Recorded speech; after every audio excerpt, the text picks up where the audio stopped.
Trees create the oxygen needed for life forms, including humans, to live. They absorb harmful pollutants such as carbon monoxide, nitrogen dioxide, sulfur dioxide, and smog. The trees then use their incredible powers of conversion to convert the pollutants into non-harmful compounds. It can be said that trees are nature's filters that purify the air. They play a significant role in preventing respiratory illness.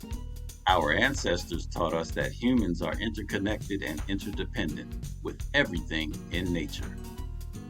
Without trees, our aim to live a healthy lifestyle may fall short of the mark. Trees provide us with food, medicine, shelter, clean air, and water. Gardeners and farmers should resist the urge to cut down trees as much as possible.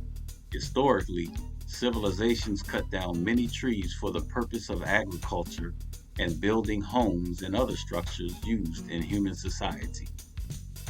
The absence of trees resulted in erosion, poor soil quality, and loss of water necessary to grow food and medicine. The 20th century Grand Master historian Dr. John Henrik Clarke